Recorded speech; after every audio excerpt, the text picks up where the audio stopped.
Sunlight filters into a grand bedroom where a small, blonde baby sleeps peacefully in her ornate crib. The young girl stirs, beginning to wake as the morning light fills the room. Peering into the mirror, the blue-eyed child stares back at her reflection with a look of quiet realization. Panic seizes the small girl as she realizes with a start that she has regressed yet again. A mysterious hooded figure studies an ancient prophecy beneath a brilliant, radiant, stained glass window in a holy temple. Feathers drift through the air as the church and imperial family kneel, beginning their search for a promised savior. Members of the clergy scour the city streets, examining every child in hopes of finding the chosen one. The search intensifies as high-ranking officials personally inspect children within the walls of noble estates and orphanages.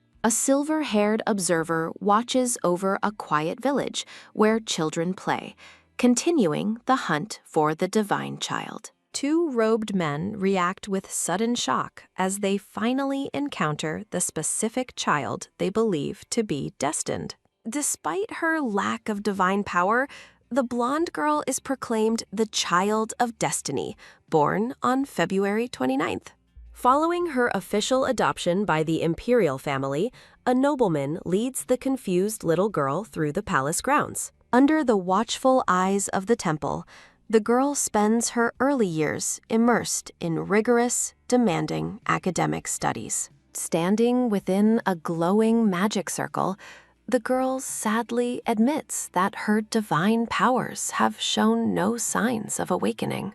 Disappointment turns to despair as the imperial family and the temple begin to lose all faith in their supposed savior. A new girl with long, dark hair arrives at the palace gates, signaling a shift in the empire's hopes. Branded a deceiver and condemned by her people, the woman is ultimately sacrificed in a desperate attempt to seal an evil god. Time begins to unravel as the memories of her tragic past lives flash by in a whirlwind of ticking clocks. A sharp gasp sounds as the blonde girl wakes up in her crib, jolted back into her childhood body. Reaching her tiny hands toward the sky, she thanks God for another chance and vows to live well. Her resolve crumbles into tears as she realizes this is already her fourth life, and she has failed again. Sitting in her crib, the girl remains alert as she anticipates the imminent arrival of the formidable Empress Dowager. Three women, led by a silver-haired elder, enter the room with warm, cheerful smiles and bundles of papers. A portrait reveals Duke Amidi, the celebrated hero known throughout the empire for his righteous protection of the order. The scene shifts to describe Duke Valois, a man belonging to a prestigious family renowned for producing legendary scholars. Finally, the silhouette of Duke Doubled appears, representing the most powerful and wealthy villain in the entire empire. In a memory of her previous life, the blonde girl smiles at her father, who was rumored to be kind. Clutching a handmade card adorned with a red carnation, she prepares a heartfelt message of gratitude for her father. Her heart pounds with nervous excitement as she waits in the hallway to present the gift to her father. The Duke cold-heartedly walks past his daughter without a word,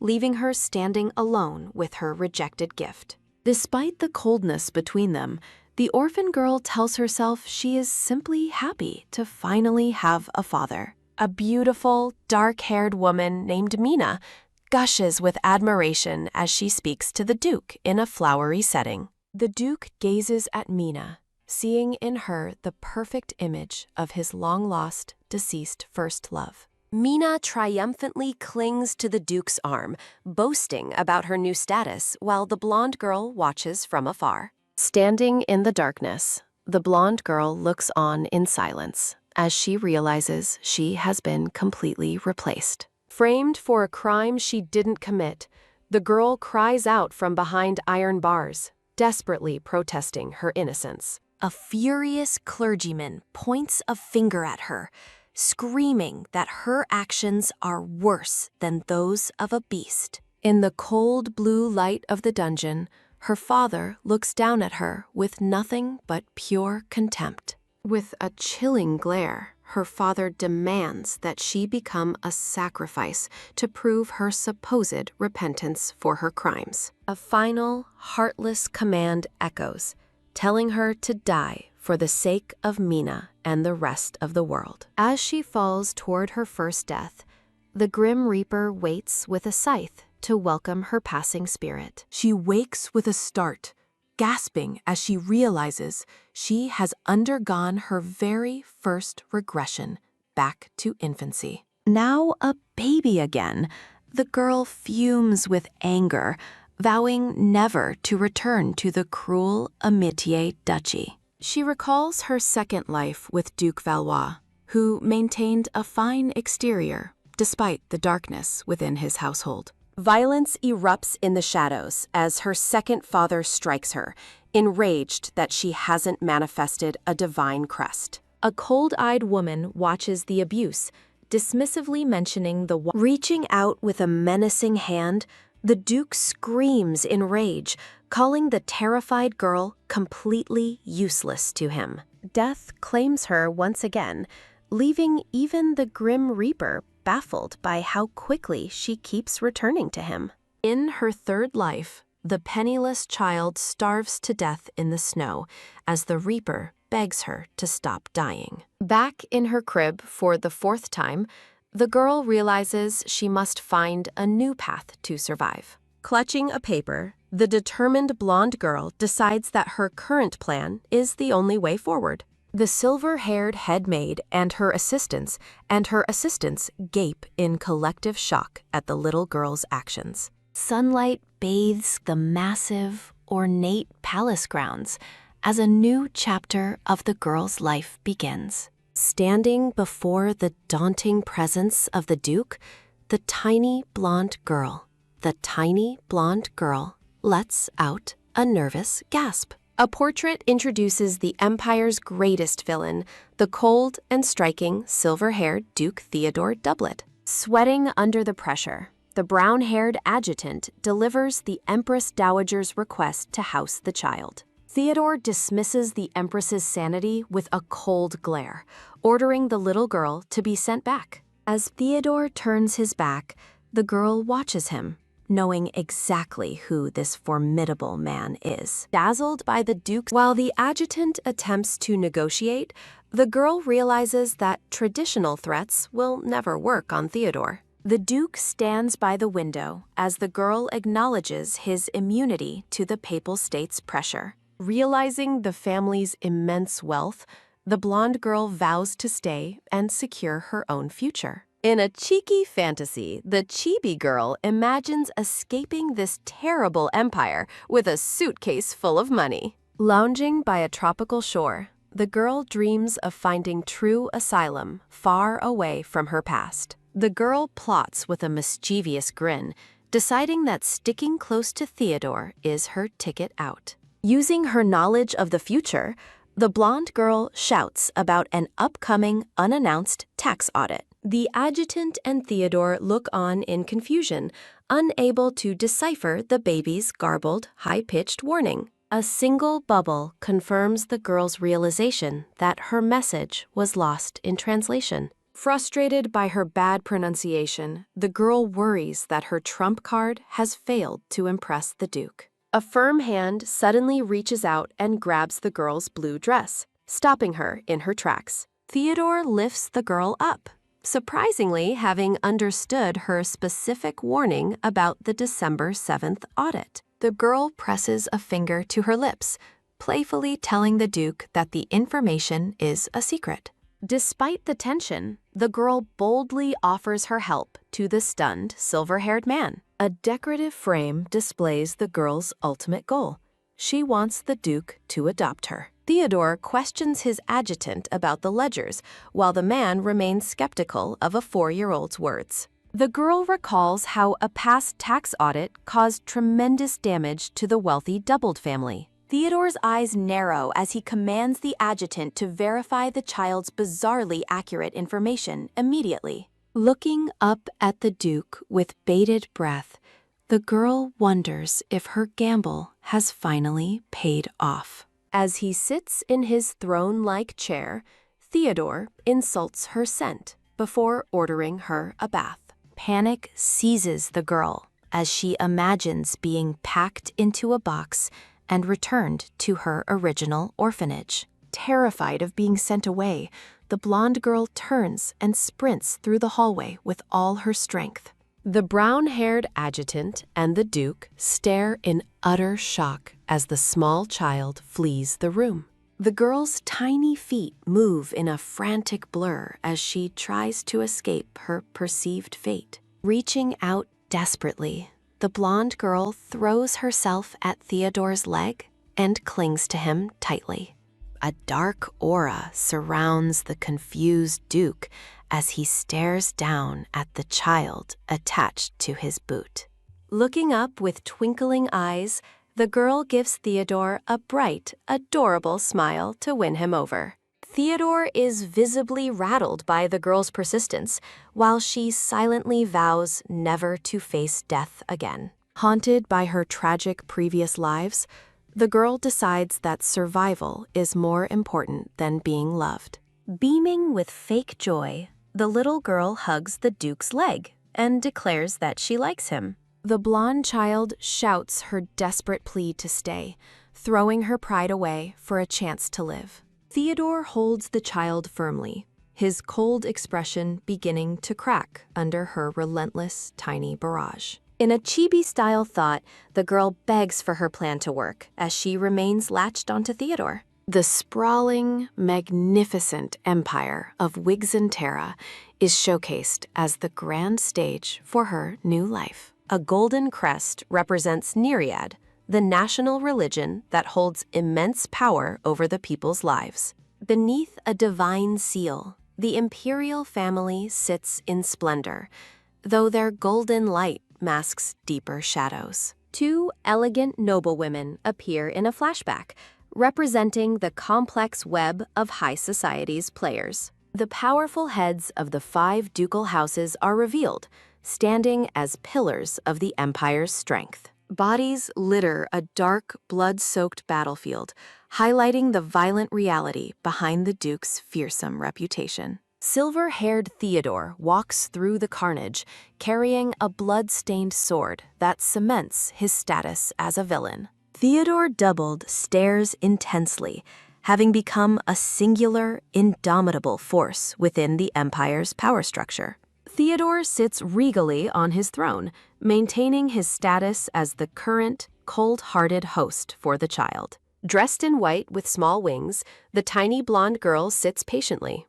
marked as a distinguished guest. Relieved to have avoided being kicked out, Chibi LeBlaine wipes her brow and notes the Duke's difficult nature. Recalling a past conversation about orichalcum, baby LeBlaine repeats the specific location information to the shock of the listeners. A group of intimidating, dark-clothed men tower over the small child, their expressions initially grim and unreadable. The atmosphere shifts as the men give enthusiastic thumbs up, much to the chibi girl's immense relief. A vassal marvels at her cleverness, while LeBlaine internally delights in the temple's upcoming misfortune and her personal gain. Though she plays the part perfectly, the blonde child remains acutely aware that she is actually a fake savior. LeBlaine notes the stark difference in her behavior when she is energetic versus when she is hungry and tired. When a vassal reaches out toward her, LeBlaine reacts with a sharp, startled gasp of genuine fear and surprise. Seeking safety, LeBlaine clings tightly to Theodore, leaving the rejected vassal looking dejected as he watches her. The vassals comment on her shyness, noticing she only opens up while sitting safely on the Duke's lap. Clutching Theodore's chest, LeBlaine reflects on her deep-seated fear of adult men stemming from past cycles of abuse. Theodore coldly commands her to sit down, and the girl quickly obeys with a nervous, soft response. The mustache-wearing vassal offers a pink candy as a reward for her valuable information, making her eyes light up.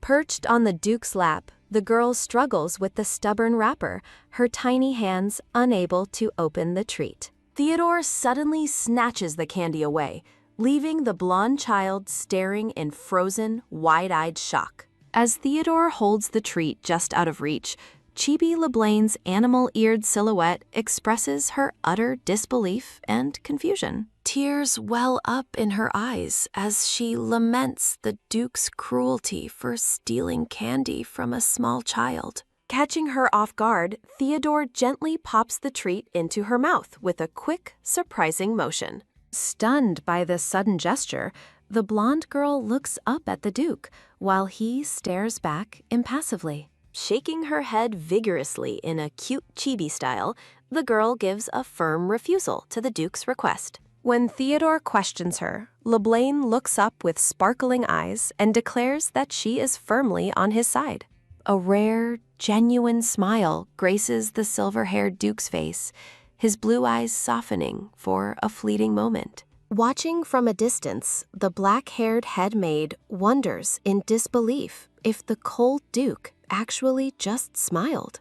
Theodore hands the girl over, warning the maid about her noise, while LeBlain doubts he could ever truly smile. 3 cheerful maids swarm the girl with offers of games, snacks, and horseback riding to win her favor. Surrounded by flowers and sweetness, LeBlain beams with pure joy, realizing she has finally found a literal paradise. Now in a red dress, the girl happily eats cake and solves puzzles while a horse runs nearby. The girl runs excitedly toward Linda, who gushes with happiness at being greeted so warmly by the child. By whispering that Linda is her favorite, LeBlain successfully conquers the heart of Dahlia offers a special candy, wondering why she feels so compelled to treat the blonde girl so uniquely. Repeating her secret favorite status trick, LeBlain charms Dahlia while expressing fake concern for the other servants. The pink-haired Uni falls victim to the girl's charms as LeBlain clings to her dress with wide, innocent eyes. With a conspiratorial whisper, the child tells Uni exactly what she wants to hear to ensure her loyalty. Uni is visibly moved to tears, and the girl celebrates another successful conquest within the household hierarchy. The 3 maids cheer in unison, completely captivated by the blonde girl's calculated and adorable displays of affection. Standing confidently, Chibi LeBlain winks and blows a kiss, her plan to win over the staff working perfectly. A smirk crosses her face as she plots to avoid the rejection she faced in the Valois household. Leah, the black-haired head maid, gently approaches the girl to announce that it is time for her nap. A dark memory surfaces of others whispering about her low divine power, silenced by a harsh, echoing command. Leah fiercely defends the girl against gossiping servants, making LeBlain look up at her with eyes full of admiration. With a kind smile and soft words, the black-haired woman wishes the child sweet dreams as she sleeps. Wrapped in soft white blankets, the blonde girl finally drifts into a peaceful, long-overdue slumber. Tossing and turning, LeBlain wakes up in the middle of the night as her stomach lets out a loud growl. Perched in the dark, the hungry chibi girl sucks her thumb and realizes her body's needs are overwhelming her.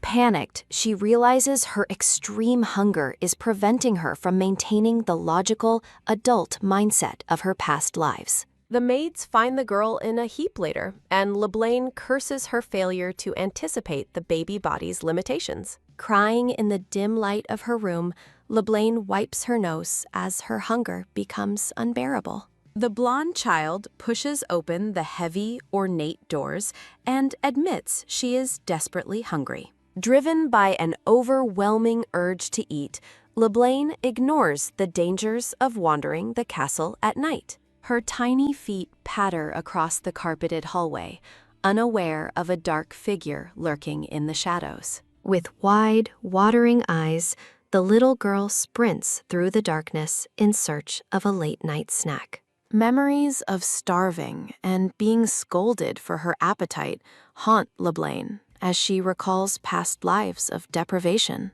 Terrified and desperate, the girl devours food in her memory, reflecting her deep-seated trauma surrounding starvation. LeBlanc vividly remembers watching others eat while she suffered, vowing never to starve to death again.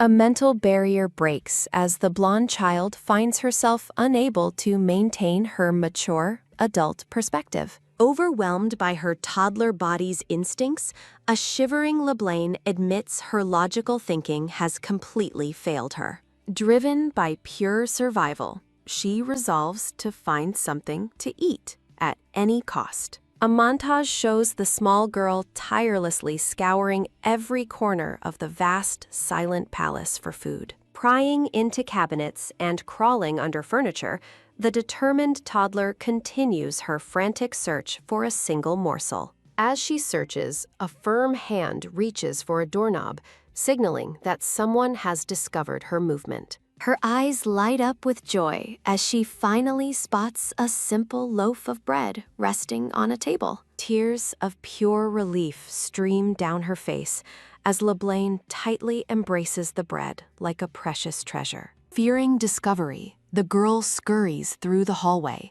intent on eating her prize in the safety of her room. A sudden, heavy thud echoes through the hall as the running child bumps into an immovable obstacle. Rubbing her head in shock, LeBlanc looks up to find a massive, terrifying shadow looming over her. Theodore stands tall in the dark, staring down at the trembling child with an icy, unreadable expression.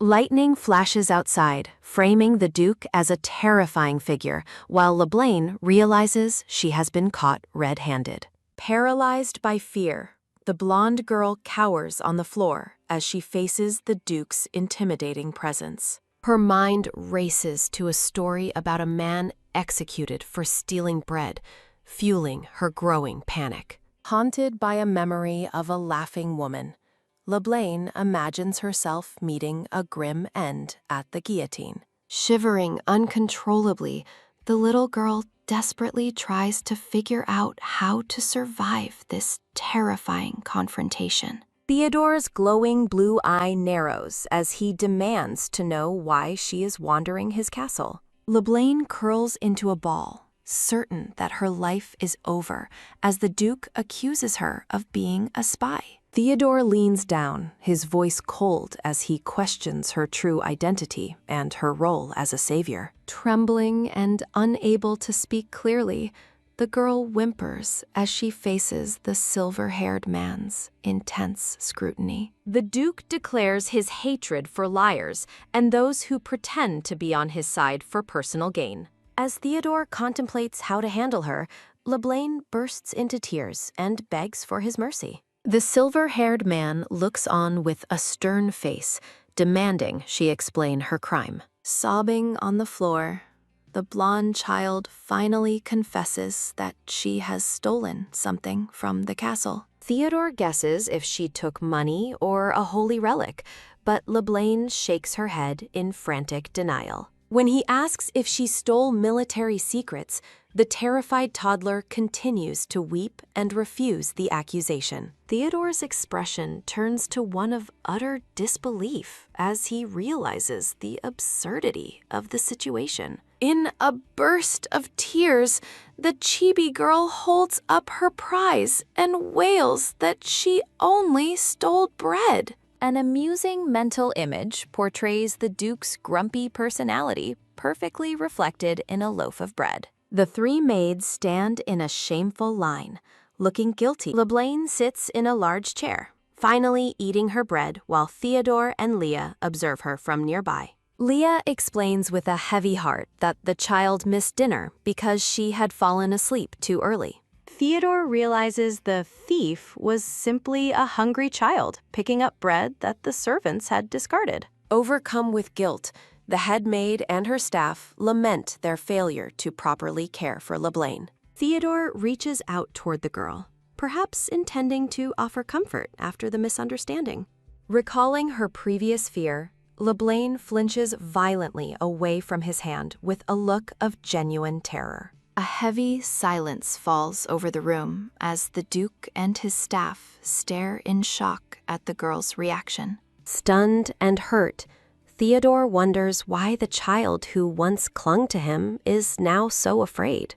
LeBlanc buries her face in Leah's dress, sobbing that she doesn't hate the Duke but was truly scared. She reflects on how safe she once felt, contrasted against the soul-crushing fear of thinking she would be killed. Leah gently holds the crying child, providing the warmth and comfort LeBlanc so desperately needs. Her eyes sparkle with a sudden, intense focus as she prepares to confront the cold Duke. Leah decisively scoops up the blonde child, announcing her departure so the baby can finally finish her meal. The household staff stands paralyzed in absolute shock, stunned by the head maid's bold and protective defiance. Theodore's glowing blue eyes narrow into a sharp, intimidating glare that radiates an aura of overwhelming power. A collective, nervous gulp echoes through the room as the servants tremble under the Duke's heavy, silent pressure. Closing his eyes with a weary sigh, the Duke finally relents and gives his quiet, grudging approval. The maids move like a whirlwind, sprinting away with the child as a loud whir sounds in their wake. Gasping for breath, Leah collapses from the stress while the younger maids praise her for being the best. Looking tiny and vulnerable, LeBlanc offers a tearful apology for her constant hunger and the trouble she causes. A gentle, comforting hand reaches out to touch the girl's shoulder, providing a silent gesture of much-needed warmth. Leah pulls the child into a tender embrace, firmly reminding her that babies are meant to eat and sleep. Overwhelmed by the head maid's kindness, the blonde girl's eyes fill with shimmering tears of pure, heartfelt relief. LeBlanc's morning begins with cheerful greetings as she runs through the flower-filled castle halls in high spirits. The maids are completely smitten, unable to resist the sheer cuteness of the girl's bright and happy energy. While walking, LeBlanc encounters a silver-haired youth who watches her with a distant and somewhat stern expression. The silver-haired youth bluntly tells her she should be studying, catching the little girl completely off guard. Panicked thoughts race through her mind as LeBlanc worries that academic failure might lead to her exile. Surprising the youth with her sudden enthusiasm, a startled LeBlanc shouts her agreement while carrots float nearby. The brown-haired adjutant encourages the stern Duke to try calling the child's name with a bit more affection. Crossing her arms with a stubborn pout, LeBlanc assumes the cold Duke doesn't even know who she is. The adjutant leans down to interact with the girl, but she responds with a look of pure, wide-eyed confusion. Theodore pauses at the heavy double doors, casting a lingering glance back at the small, skeptical blonde child. Throwing the doors open with a dramatic flair, the Duke announces he has a special gift for her. A vibrant burst of flowers fills the scene, signaling a transition into a much more whimsical environment. Stunned into silence, LeBlanc's eyes go wide with total disbelief at the spectacular sight before her. The small girl cautiously steps into the dark, empty-looking chamber, looking around with a deeply puzzled expression. A terrifying command to lock her up is met with the sharp bang, bang of a hammer. Shivering with suspicion, LeBlanc questions the Duke's motives, while the adjutant notices her lingering, deep-seated fear. A close-up of Theodore's gaze reveals a flicker of hidden concern as he watches the girl's reaction. Breaking the tense silence, the silver-haired Duke finally calls out her name, LeBlanc, with surprising, quiet gravity. Her breath hitches as she looks up, captivated by the sudden change in the Duke's icy demeanor. With a subtle movement, Theodore reveals a palm full of colorful, sparkling candies. to tempt the hungry child. Mesmerized by the sweets, LeBlanc stares at the prize as the prospect of candy overrides her survival instincts. A mountain of gourmet cookies and pastries is revealed, looking like a literal dream come true for the toddler. The Duke and his adjutant stand beside a massive hill of sweets, waiting for the girl's reaction. A heart pops up as LeBlanc loses all her composure, her eyes sparkling with pure, unadulterated joy. Diving headfirst into the pile of treats, the chibi girl begins a frantic, happy feast while the men observe. LeBlanc is in awe, realizing the Duke has actually created a fairy tale room just for her. Showing her generous side, the child offers candy to the Duke, scolding him for trying to eat alone. Theodore looks down at the girl, a humorous mental image of a squirrel appearing next to her bulging cheeks. A rare smirk plays on the Duke's lips as he teases the girl for looking like a foraging squirrel. Theodore playfully pinches her soft cheek, and LeBlanc chooses to let the insult slide for the sake of cookies. Overflowing with happiness, the girl throws her arms up and gives the Duke a loud, heartfelt thank you. A warm, genuine smile finally breaks through Theodore's cold exterior as he watches the child's radiant delight. The maids are in a frenzy of excitement, presenting the girl with a variety of new, adorable dresses. Catching her red-handed, Leah enters strict mode as LeBlanc tries to hide the 7 candies she just ate. An elderly vassal gives the girl a cute elephant-shaped bag, earning him the title of the best grandpa. A devious smirk crosses LeBlanc's face as she realizes the bag is perfect for hiding her future escape supplies. Gentle hands carefully tie a large blue bow on the girl's head, completing her new, charming outfit. With a kind smile, Leah informs the girl that the Duke will officially introduce her to his vassals today. The maids adore LeBlanc in her new blue dress, predicting she'll be far too cute for the crowd. LeBlanc explains the sponsorship system, a traditional project that often hides the cultivation of specific, desired noble talents. A silhouette of a noble oversees a gifted graduate, highlighting how families mold sponsored youth into assets they desire. A gloved hand directs a floating student and books, representing the systematic support and education provided by noble sponsors. A formal youth walks among aristocrats, showcasing the membership in elite communities gained through the sponsorship systems network. Jewels and currency scatter across a dark background, illustrating the tremendous funds invested in these high-authority sponsorships. LeBlanc notes that provincial noble children now receive sponsorship from great families, as she looks on with keen curiosity. Leah and the maids invite LeBlanc to proceed for her official introduction to the Duke's powerful group of vassals. A small hand holds a larger one as LeBlanc wonders who the incredible sponsored child of Doubled could be. Leah leads LeBlanc toward a group of men praising the brilliant young Master Jude as they walk the carpet. 2 vassals hope to make a good impression as the highly anticipated social gathering in the castle finally begins. LeBlanc makes a grand flower-framed entrance, offering a bright and charming greeting to the assembled group of noble guests. The vassals are instantly smitten, blushing and swooning over LeBlanc's polite,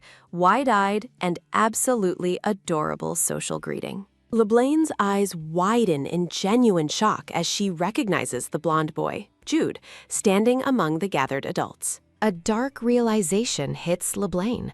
She recognizes Jude as one of the worst, most despicable people from her past. A memory surfaces of LeBlanc's time as the daughter of Duke Valois, attending an academy while wearing red. The memory reveals Jude was a professor who once cornered a young LeBlanc in his office for a moment. In the flashback, the professor praises LeBlanc's good grades while looming over her in a deeply uncomfortable, threatening manner. The memory turns darker as the professor makes disgusting advances, aiming to become Duke Valois' son-in-law through exploitation.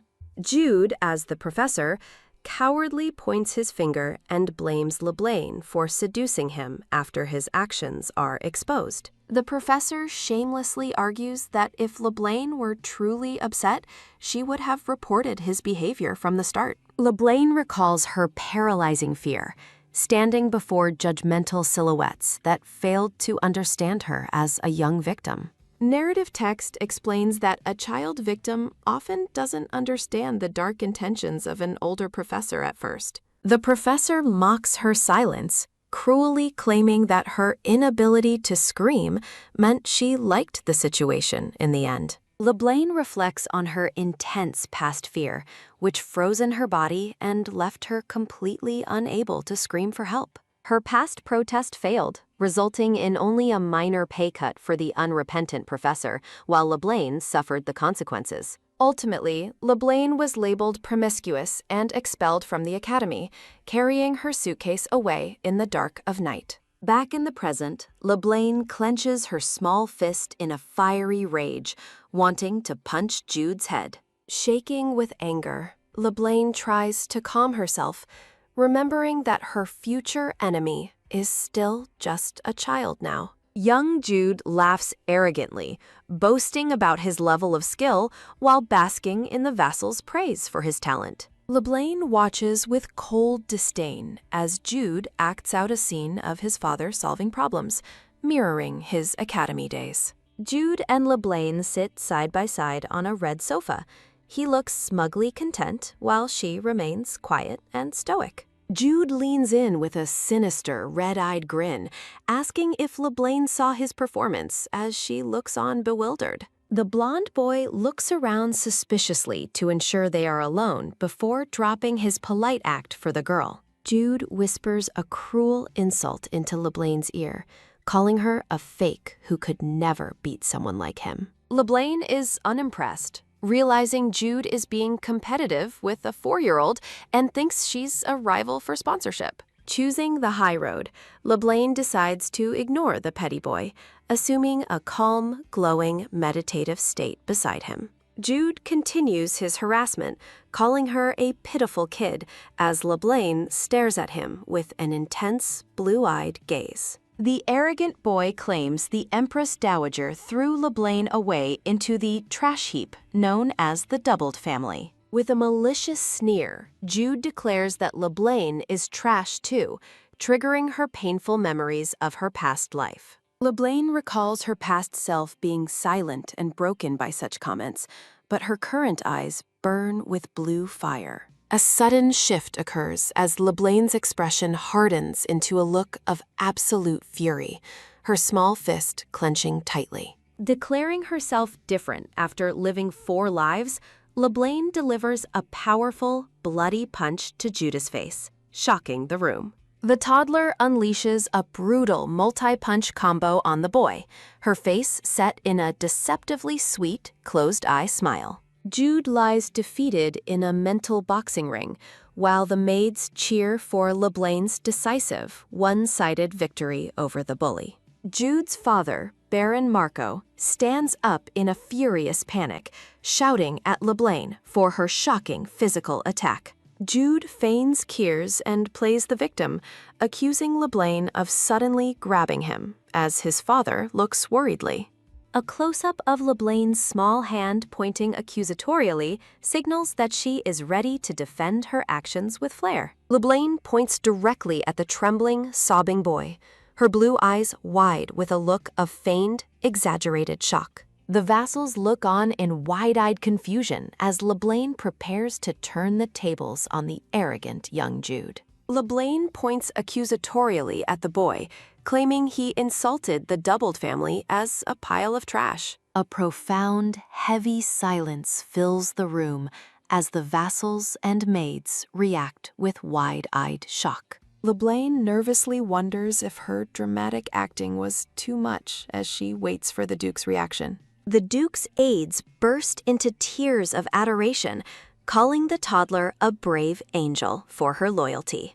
Sweat dropping, the skeptical blonde girl stares at the men's over-the-top emotional reaction with total disbelief. Jude frantically denies everything, pointing his finger back at LeBlanc and claiming she is the one lying. Baron Marco panics, making desperate excuses and claiming his son was simply upset and made a mistake. The father continues his frantic pleading, insisting Jude would never dare to refer to Doubled in such a way. Theodore offers Jude a single, cold chance to tell the truth, his blue eyes reflecting absolute authority. The Duke delivers a chilling threat, demanding the truth regardless of the threat of brutal physical punishment. A close-up of Theodore's glowing blue eye intimidates the boy into silence as the Duke offers one reprieve. Dark energy swirls as Theodore warns that failure to prove his words will result in widespread consequences. Surrounded by a radiant, terrifying halo,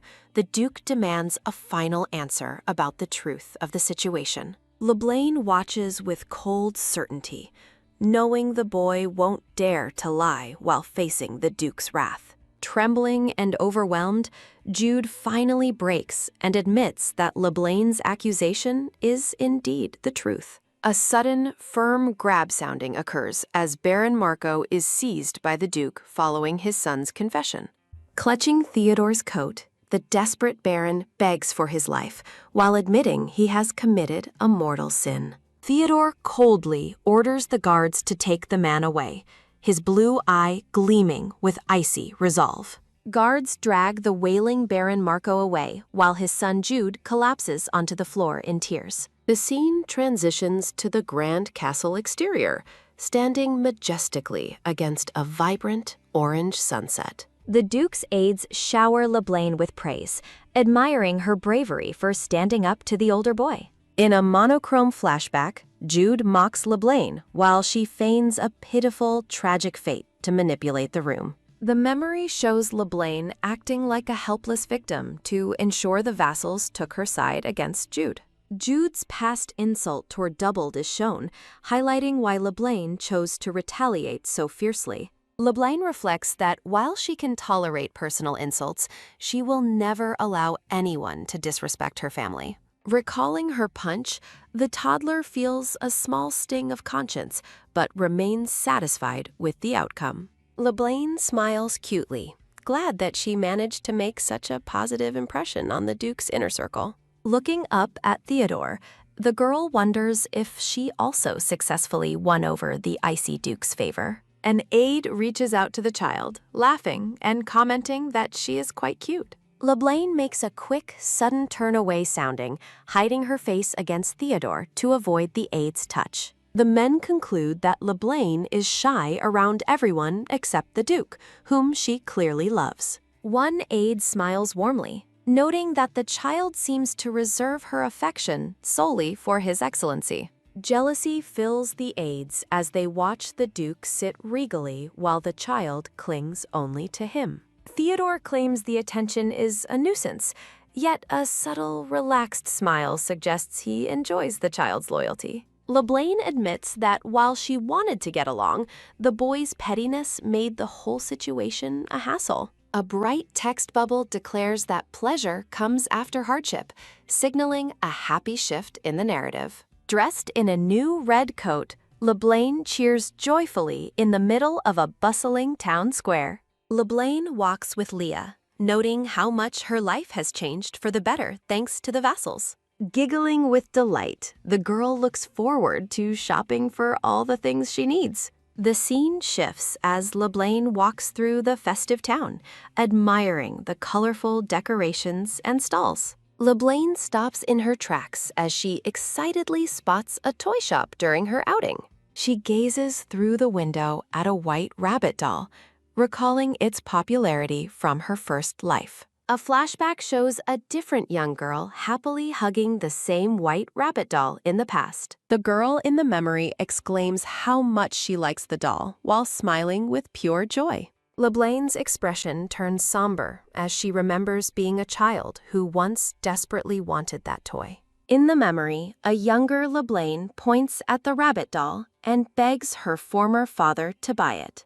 Her previous father coldly tells her that the money should be used to save starving children instead. Back in the present, Theodore looks down and asks the girl if she still wants the doll. LeBlanc looks down sadly as she quietly declines the doll, haunted by the painful memory of her past. Theodore notes that LeBlanc has gained compassion instead of a toy, looking at her with gentle approval. Standing small among dark roses, LeBlanc silently confesses that she actually really wanted the rabbit doll. A flowery memory shows a brown-haired girl hugging a toy rabbit while joyfully thanking her father. A man with brown hair and a decorated uniform smiles warmly in the sunlight during the flashback. With a quick, blurry, head-shaking sounding, Chibi LeBlanc dismisses the painful memory of her past desire. Leah smiles brightly and asks the girl if she would like to buy some toys while shopping.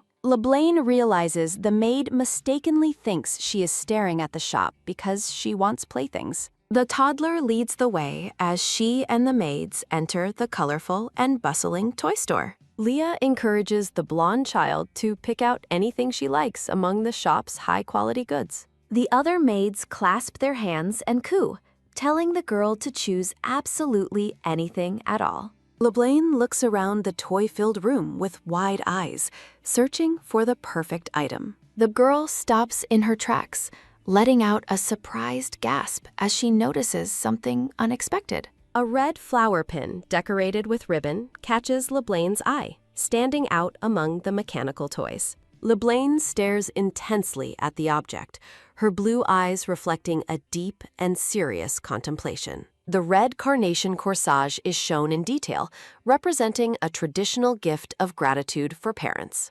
A silhouette of a commoner couple holding hands appears, symbolizing a simple, loving family life. Narrative text explains that on Gratitude Day, children give carnations to their parents to say thank you. LeBlanc feels conflicted, weighing the importance of the flower against the fun toys she could have. The wooden animals and toy trains seem to beg the girl to buy them and play. Looking sad and pouty, LeBlanc struggles with the emotional weight of her choice in this life. Determined not to waste a precious chance, LeBlanc points firmly at the carnation and makes her decision. Leah looks surprised and explains that the carnation corsage is a symbolic gift, not a toy. LeBlanc explains she wants to give it as a present to someone she likes, citing orphanage traditions. Leah's expression shifts to one of realization as she remembers that the holiday of Gratitude Day is near. In a gray-toned memory,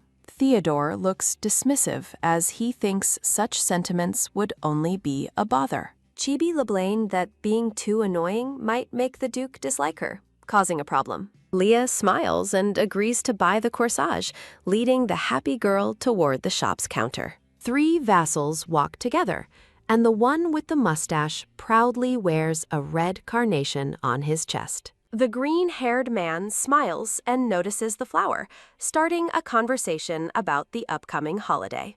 Laughing with pride, the mustached man confirms that his daughter gave him the flower as a gift. He boastfully declares that raising children brings a unique happiness that nothing else can match. Theodore walks past the group, casting a cold, sidelong glance at the men's emotional display. The vassals tease their leader, claiming that those who have never received a carnation are truly pitiful. Theodore's expression becomes dangerously intense as he hears the men's unintentional insult regarding his own family. The vassals freeze in a sudden, wide-eyed shock, sounding as they process the Duke's cold response. Looking away with a stoic face, Theodore coldly admits that he has never once received a carnation gift. The men are struck by lightning-like realization, horrified that the Duke's 3 sons have never thanked him. The green-haired man nervously tries to laugh it off,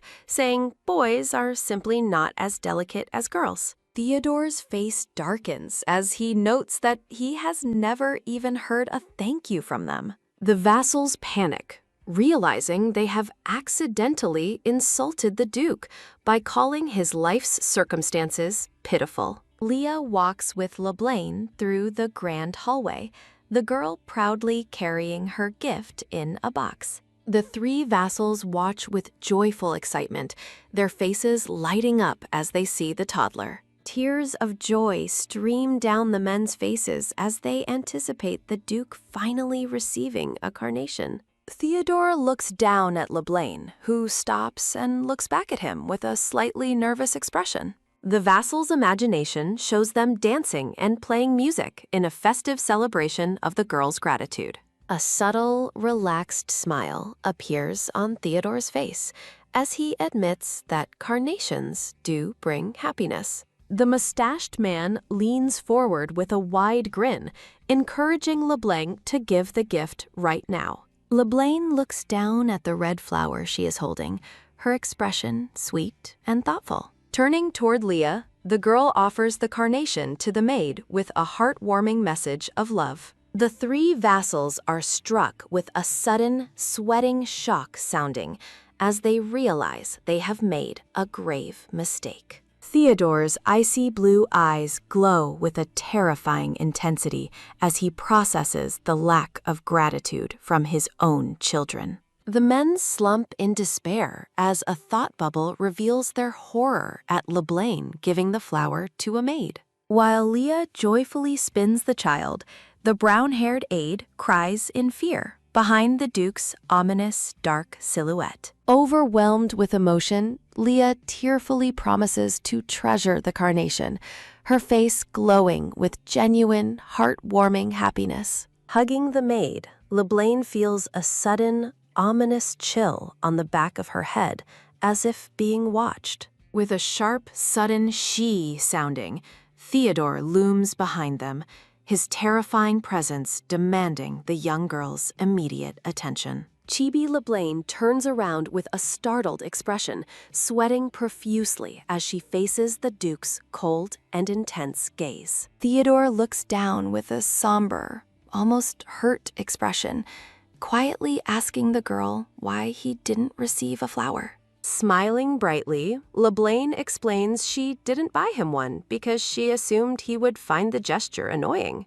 Darkness radiates from the frozen, jealous Duke as the maid and child continue their happy celebration, completely to him. A shooting star crosses the night sky as a decree abolishing Gratitude Day leaves the entire territory in absolute shock.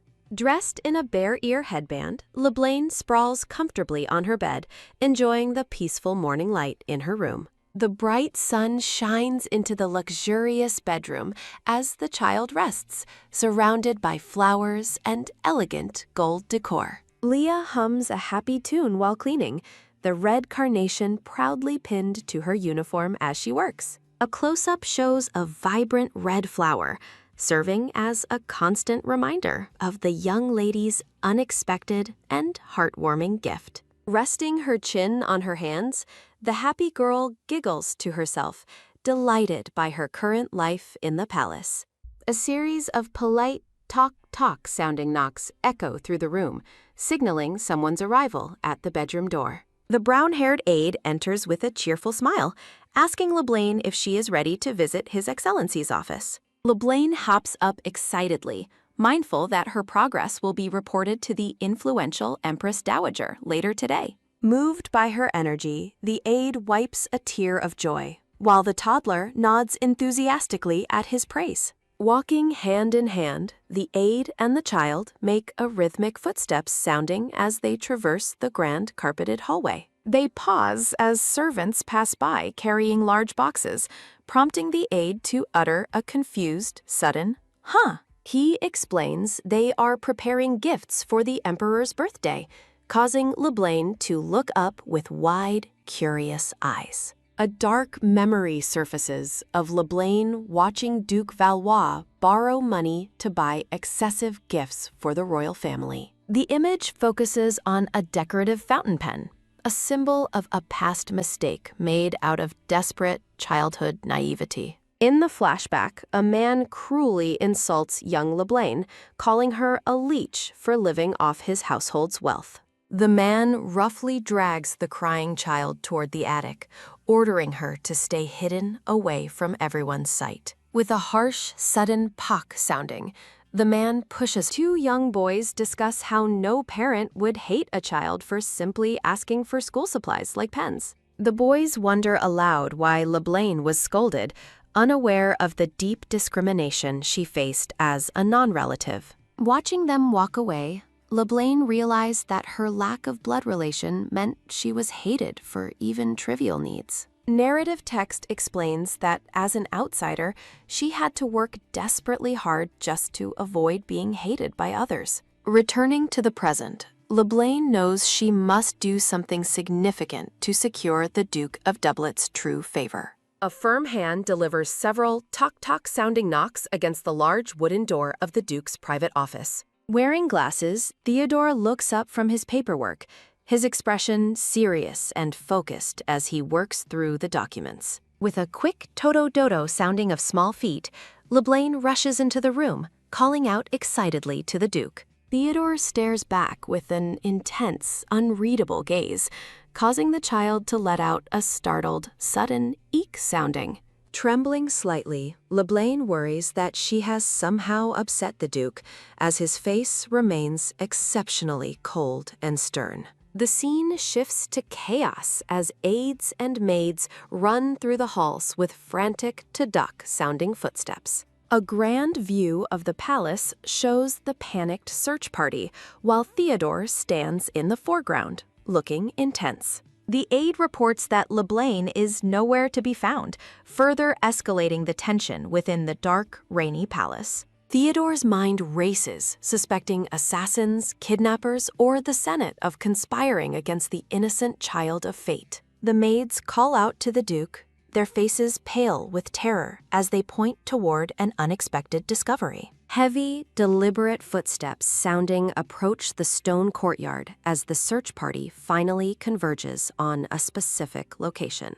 Under the pouring rain, they find LeBlanc standing alone near a fountain, her small figure looking drenched and somber. Leah cries out for the baby, her heart breaking as she rushes toward the silent, soaking wet child. A close-up reveals LeBlanc's hands trembling with a shaking sounding as she clutches her clothes in the cold rain. Theodore looms over the scene, his expression a mix of shock and dawning concern as he watches the girl. Shivering and barefoot in the downpour, LeBlanc looks completely broken, a stark contrast to her usual lively self. Bare feet walk across the wet stone courtyard as the rain continues to fall. Under the heavy downpour, LeBlanc offers the carnation to the silver-haired man, expressing her affection for him. Tears well in the young girl's eyes as she clutches the red flower, overcome with sudden emotion.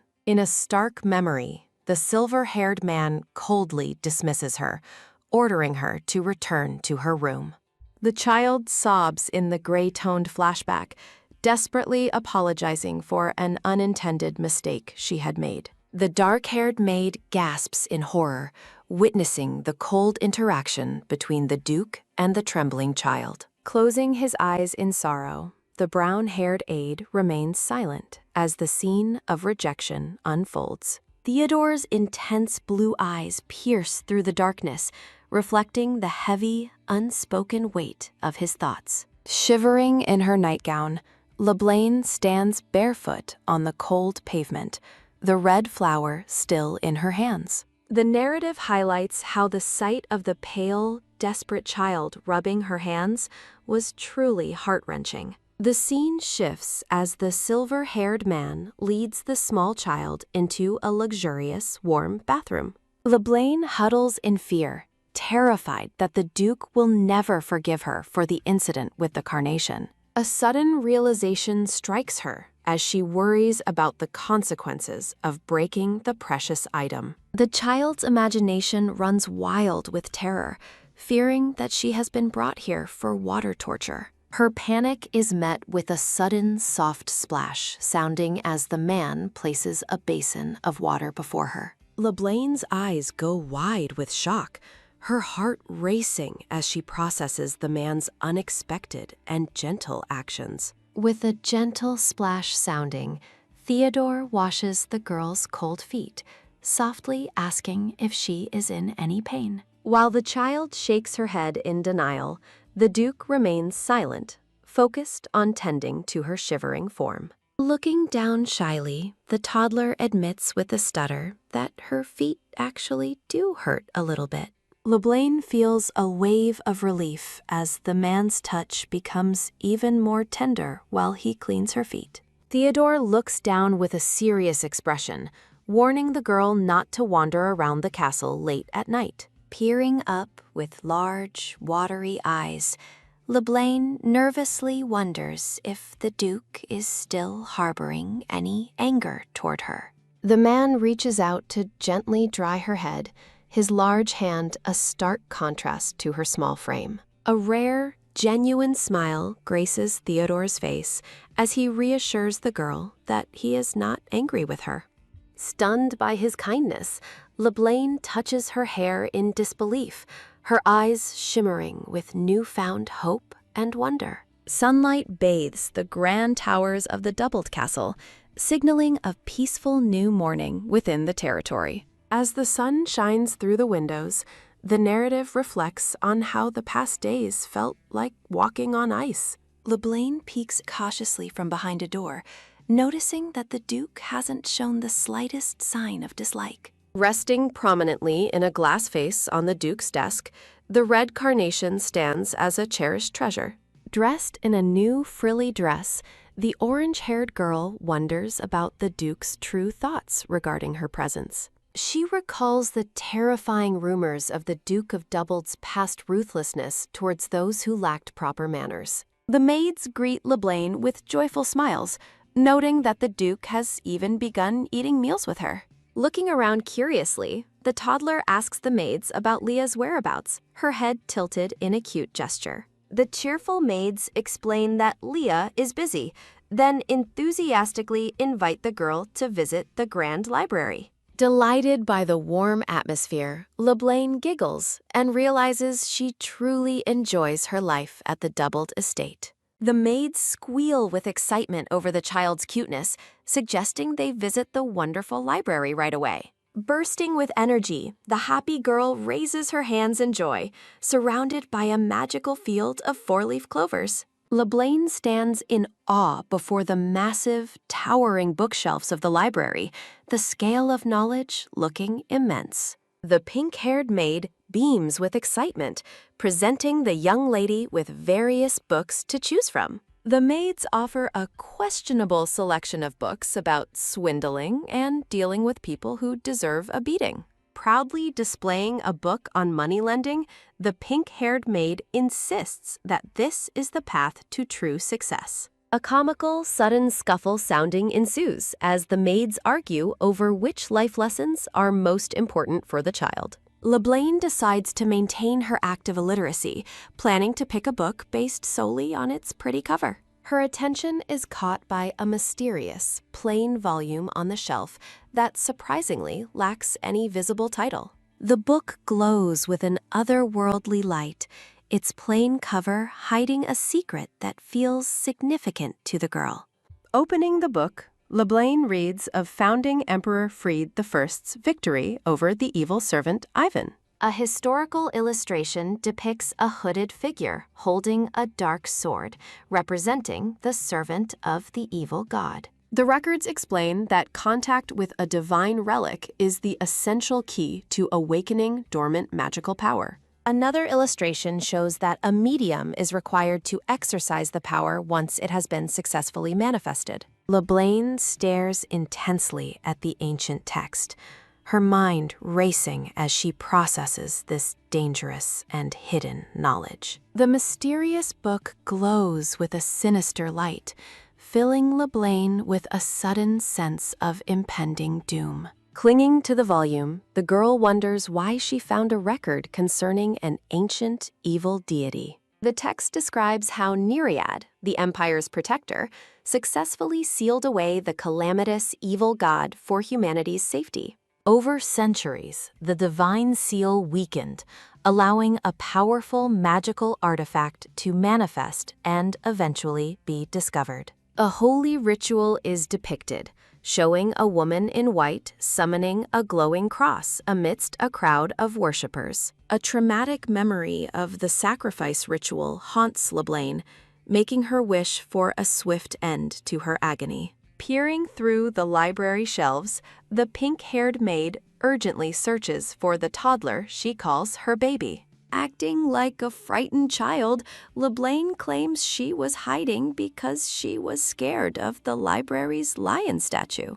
The group of maids squeal in delight, their hearts melting at the toddler's adorable and innocent display of fear. The dark-haired maid Leah approaches with a warm smile, her presence bringing a calm atmosphere to the bustling library. Overjoyed by the affection from the household staff, LeBlanc beams with a bright, genuine smile of pure happiness. When the maids offer to show her more of the estate, the girl enthusiastically agrees with a playful cheer. Within the grand throne room, Duke Theodore sits regally while an aide stands at attention near the carpeted stairs. The focal point is the founding emperor's magnificent tapestry, adorned with ancient script and a golden key symbol. Theodore reflects on the blood and conflict required to obtain the legendary tapestry during his harsh military campaigns. Despite the imperial palace's deep envy, they were never able to wrestle the precious artifact from the Doubled family. Seated beneath the tapestry, Theodore embodies the military might that has made his territory a force to be feared. LeBlanc recalls how other lesser nobles began imitating the Duke by decorating their own homes with inferior tapestries. The narrative shows various noblemen proudly displaying their decorative banners, attempting to mimic the prestigious Doubled style. A sudden, heavy presence approaches the Duke's throne, causing LeBlanc to sweat nervously as she senses a visitor. With rhythmic sounding, a new guest enters the hall and offers a formal greeting to Duke Doubled. The visitor is identified as Merchant Turba, a man whose face instantly triggers a dark realization within LeBlanc. The child stares in wide-eyed shock, her mind racing as she questions why this specific man has appeared here. Merchant Turba bows low with a polite smile, presenting himself as a humble trader seeking an audience. He claims to possess rare items that could rival the Duke's current treasures, sparking interest among the castle aides. A memory reveals Turba is actually a notorious conman who once swindled the royal family with forgeries. Standing near Leah, LeBlanc glares suspiciously at the merchant, fearing he intends to pull a scam on the doublets. Turba opens a leather case to reveal a glowing stone tablet inscribed with mysterious, ancient characters. He describes the artifact as a sacred stone tablet that supposedly received a divine oracle in ancient times.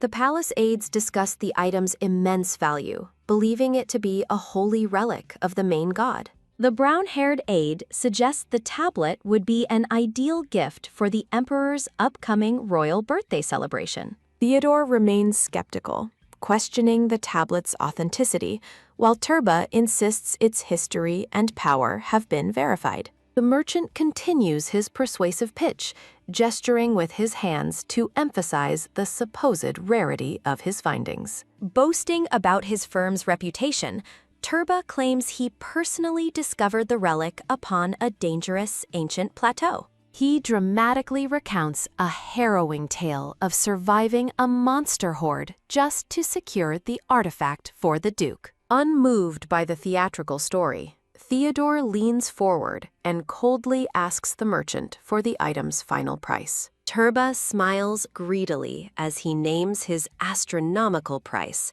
a staggering 100 million for the stone tablet. The aides gasp at the exorbitant cost, while LeBlanc peeks around them, her suspicion of the fraud intensifying. Breaking the tension, LeBlanc pipes up with a childish request, claiming she wants to see the glowing rock herself. While the aides remain cautious, Merchant Turba looks down at the girl with a confident and calculating expression. The girl throws her arms up in a fake display of toddler joy, successfully maintaining her innocent facade.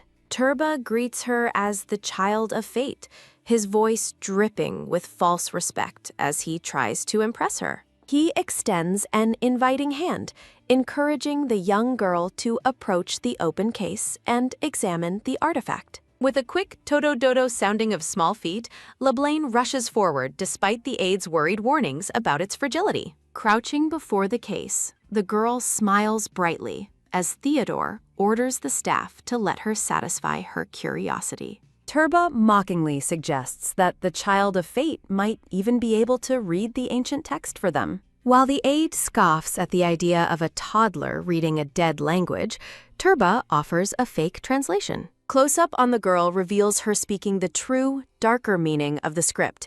It is actually a tombstone. The room falls into a stunned silence as the aides and the Duke stare in absolute, wide-eyed disbelief. Caught in his lie, Merchant Turba breaks into a cold sweat, his face twisting in panic at her revelation. LeBlanc points an accusing finger at the artifact, inwardly calling Turba a fraud, while maintaining her innocent toddler smile. Staring at the stone tablet, the girl reflects on her luck for having checked the merchant's deceptive claims. The brown-haired aide is utterly dumbfounded, questioning how a small child could possibly decipher the complex ancient script. Narrative text highlights that even the highest priests of the temple struggle to decode more than a few characters. A mystical woman in white stands amidst glowing light, symbolizing the rare and divine nature of ancient translation.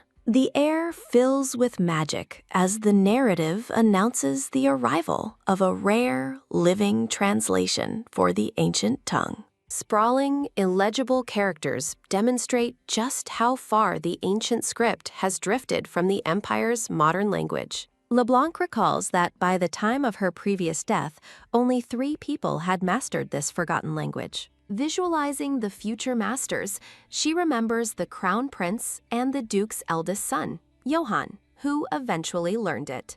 A regal figure in a sapphire coat stands amidst blue roses, embodying the power and mystery of the future. An image of LeBlanc's older self looms behind her current form, both possessing the secret knowledge of the ancients. The orange-haired girl pouts at the merchant's ridiculous lie regarding the tablet's supposed excavation site on the plateau. A map reveals that Kalesis is miles away from the plateau, exposing Turba's entire origin story as a fabrication. The castle aides erupt in a chorus of shock, unable to fathom a toddler reading a dead language. The purple-haired aide demands clarification, stunned by the claim that a holy relic is actually just a common gravestone. With a simple and confident nod, LeBlanc confirms her statement, while Turba's confidence visibly begins to shatter. Turning to the Duke, the brown-haired aide desperately seeks confirmation of the impossible revelation the child just made. Surrounded by a floral aura, the girl steels her resolve, determined to play her part and deceive the court. While the aide grips her shoulders in disbelief, LeBlanc reveals she has already prepared a clever answer for his questions. Melting at the sight of her cuteness, the aides laugh and decide that such a precious child would never lie. A dark smirk crosses LeBlanc's face as she recalls how the previous Child of Fate, Mina, used similar tactics. Memories of Mina show the older girl using her supposed divine gifts to manipulate the people's faith and devotion. Worshippers bow before Mina, praising her God-given power, while the narrative contrasts her past influence with LeBlanc's current path. Sparking with a playful energy, LeBlanc embraces her current role as the Child of Fate to outmaneuver her enemies. Terrified by the threat to his scam, Merchant Turba shouts in a panic, desperate to silence the girl's accusations. The merchant insists the temple will verify his goods, mockingly asking how LeBlanc stares him down with a cold gaze, fully aware that his so-called proof is just another clever forgery. The aides are plunged into a tense silence as they weigh the merchant's desperation. Turba attempts a final defense, reminding everyone that only the founding emperor was ever capable of writing this script. Under intense scrutiny, LeBlanc reflects on how her situation differs from Mina's, knowing she must overcome deep-seated suspicion. A mischievous close-up of the girl's smile signals that she is about to deliver a finishing blow to the scam. Looking up at the grand doubled banner, the toddler prepares to translate the true, secret name of the founding emperor. LeBlanc points toward the royal tapestry with a triumphant shout, the air around her shimmering with lace-patterned magic. Duke Theodore is struck silent by the child's words, realizing she has spoken a secret that has been buried for centuries. The aides are horrified as the girl reveals the emperor's true middle name, a fact that changes everything they knew. A dark, hooded figure stands against a backdrop of blood-red stained glass, representing the forbidden and cursed Simon tribe. Historical notes explain that the Simon tribe were considered creations of an evil god, making their mention a strictly forbidden taboo. Shadows and red roses fill the frame as the narrative reflects on the weight of the emperor's secret bloodline. A visual of a golden-haired king crowned with thorns illustrates the heavy burden of the imperial family's hidden history.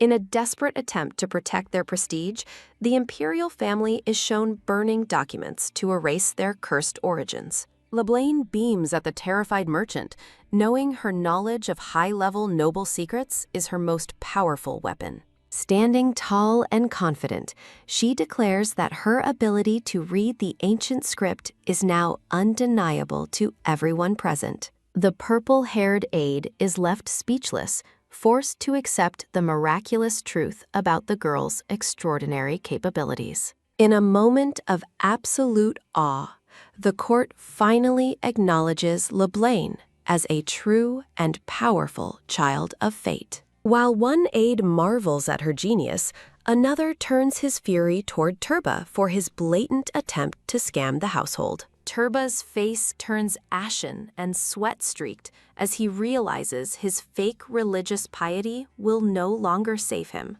Panic consumes the merchant as he realizes he has been completely outsmarted by a mere toddler in a frilly dress. Theodore leans in with a cold, predatory smile, mocking the merchant for his audacity to challenge the girl's proof. Merchant Turba clutches his chest in absolute terror, his world collapsing as he faces the Duke's terrifying and silent judgment. LeBlanc observes Merchant Turba trembling under the Duke's cold gaze, acknowledging the terrifying pressure he exerts. Clutching his throne, Duke Theodore muses on his own leniency while glaring at the gnat before him. With a look of absolute disdain, the silver-haired Duke orders Knox to throw the merchant into the dungeon. His footsteps echoing with a thudding rhythm, Theodore descends the stairs with an aura of cold, lethal authority. Theodore strides forward,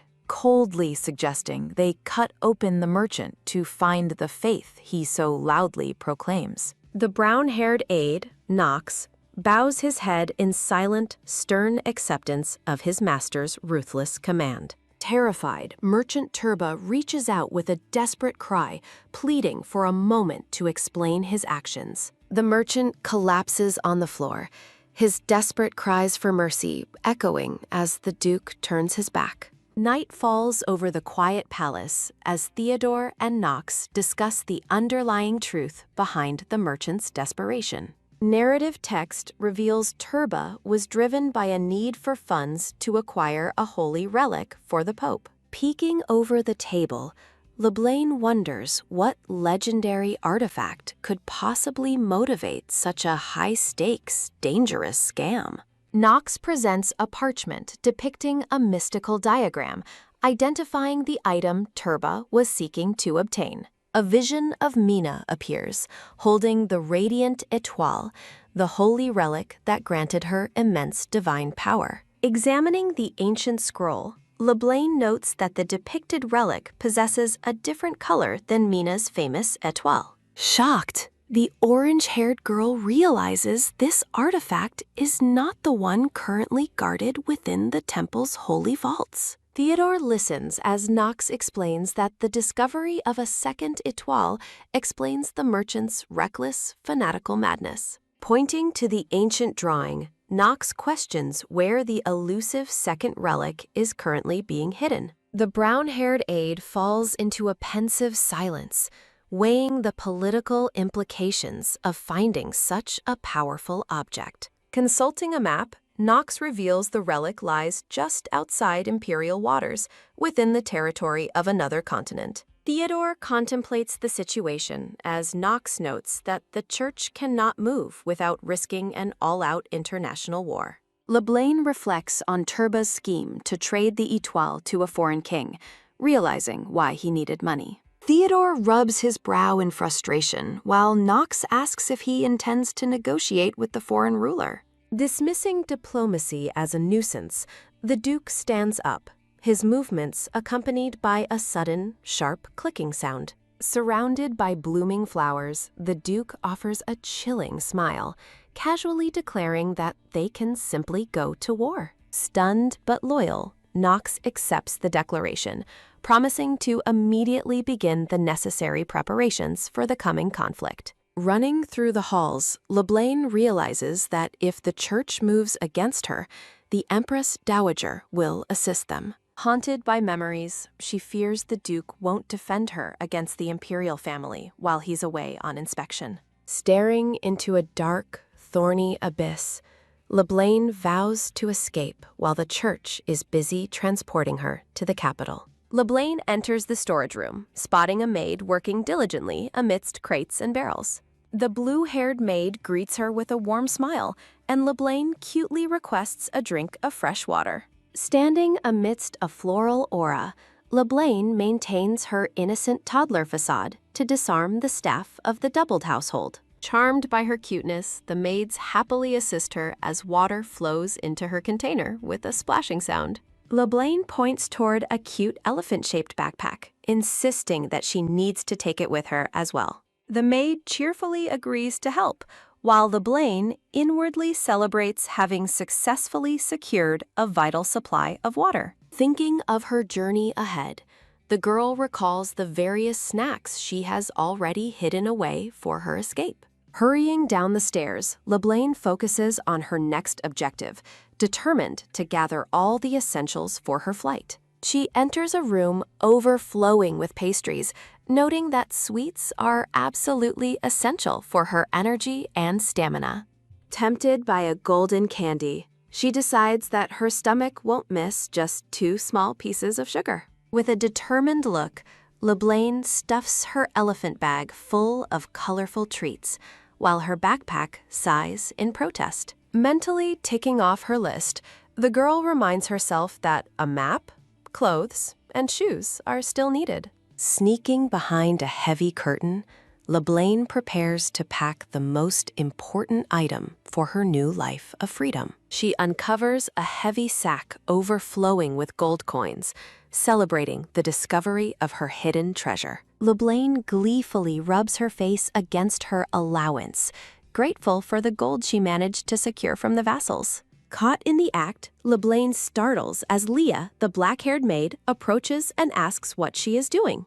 Leah suspiciously questions her plans, but Leblanc quickly tries to hide her panic behind a mask of toddler innocence. Leah pulls the girl into a tender embrace, wishing for her to grow up surrounded by a parent's genuine love. With a soft patting motion, the maid comforts the child, unaware of the complex plan Leblanc is currently hatching. Close-up on the girl's eye reveals a flicker of sadness as she reflects on her belief that no one truly likes her. Crying out in a stylized display of frustration, Leblanc declares she'd rather suffer than return to her previous life. Looking up at Leah's kind expression, the girl realizes she cannot involve the ordinary employee in her dangerous escape. Leah prepares snacks for their departure, while Leblanc offers a soft, reluctant mumble in response. Amidst a backdrop of delicate flowers and a chirping bird,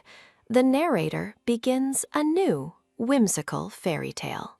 The pink-haired, brown-haired, and blonde-haired maids try to cheer the girl up with playful hand puppets. Grief overcomes the staff as the pink-haired and blonde-haired maids weep at the thought of the baby leaving. The three maids break into a chorus of loud, synchronized wailing, unable to contain their overwhelming sorrow. While the maids embrace in their shared misery, LeBlanc notices the pink-haired one is holding a glowing relic. LeBlanc reminisces about the delicious snacks and the joyful horsey rides she enjoyed with her new, doting family. Tears well up in the toddler's eyes as she reflects on how this household felt like true heaven. Noticing her tears, the three maids fly into a protective rage, demanding to know who upset their precious baby. Looking at Leah's sad face, LeBlanc realizes with a heavy heart that leaving means never seeing her again.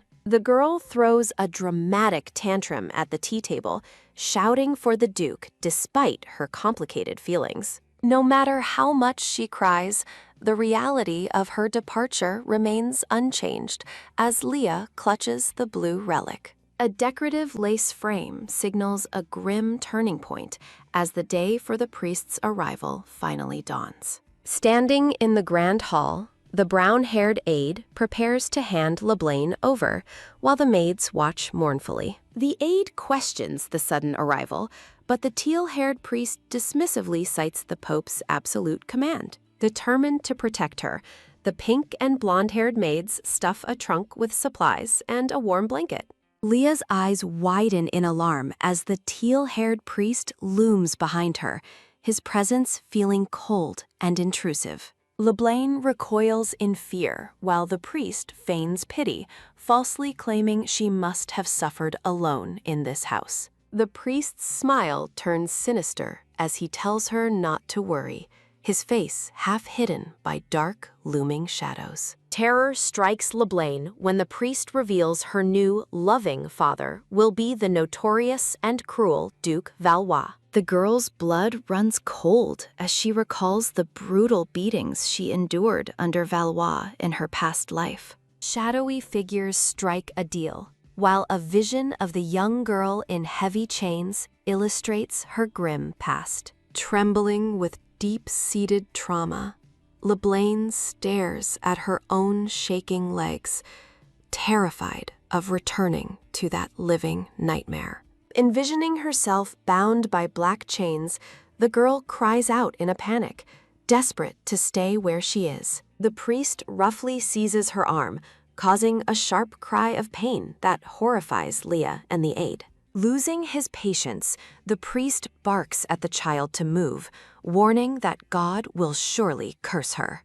The priest screams about religious duty, while LeBlanc is overwhelmed by the smell of alcohol and traumatic memories. Paralyzed by a sudden panic attack, the girl's breath hitches as the weight of her trauma resurfaces. Tears stream down LeBlanc's face as she trembles in absolute terror, wondering why her nightmare is repeating itself. The priest looms over the gasping child until a sudden, brilliant flare of blue energy erupts between them. A commanding voice orders the priest to let go, and Theodore's hand reaches out to comfort his daughter. Stunned into silence, the priest and the aide look on as a terrifying, dark aura manifests behind them. Duke Theodore appears like a vengeful god, his blue eyes glowing with lethal intent toward the cowering priest. The priest stammers about the prior agreement with Valois, but Theodore's cold, piercing gaze silences his weak protests. A dark splatter of blood-red ink punctuates the Duke's chilling declaration that the discussion is now reopened. Theodore's knights draw their gleaming swords in unison, forcing the terrified priest to scream that this is ridiculous. Theodore's expression remains stone-cold and immovable as his men surround the intruders with naked steel. An oppressive, dark void fills the air as the Duke icily reminds the priest he never gave permission to speak. Clutching the Duke's hand, a sobbing LeBlanc looks up at him with a mixture of shock and profound relief. Theodore's blue eye narrows with a sharp, protective focus as he looks down at the child he has claimed. Thorns and dark energy coil around the Duke's hand as he exerts a bone-crushing grip on the priest's arm. The priest screams in agony as Theodore declares that the child is now officially under the Doubled House's protection. A sharp, cracking sound echoes through the hall as the Duke's overwhelming strength forces the priest to his knees. With a protective gesture, Theodore pulls the girl close, shielding her from the priest's sight. Theodore issues a final,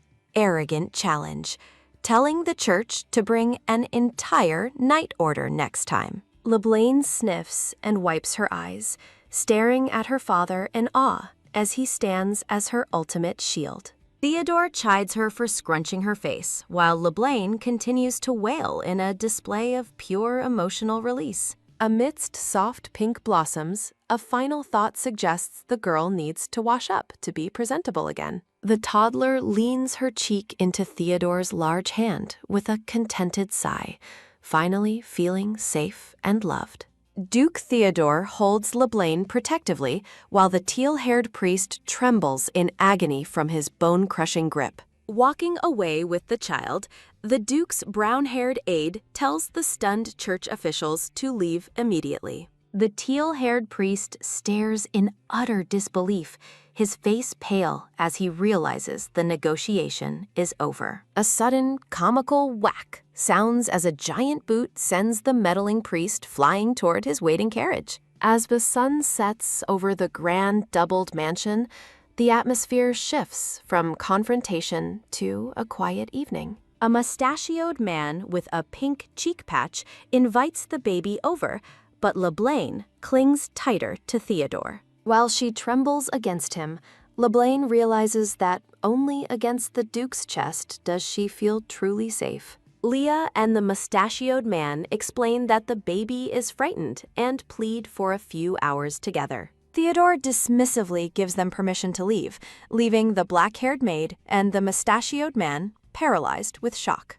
Looking up with massive, tearful eyes, LeBlanc offers a tiny apology for being such a bother to the Duke. Surrounded by a floral aura, Theodore misinterprets her fear, arrogantly assuming the child simply likes him far too much. A confused silence falls over the pair as flowers and sparkles decorate the Duke's unexpectedly gentle, yet awkward expression. Stuttering their thanks, Leah and the mustachioed man quickly scurry out of the room as the door begins to creak. The heavy door is finally shut with a sharp, echoing click, sealing the two of them inside the quiet room. LeBlanc stays in wide-eyed wonder, her mind reeling at the fact that the Duke actually called her his daughter. Theodore's face is half shrouded in shadow as he repeats his lethal warning for everyone to stay away from her. Trembling and clutching his lapels,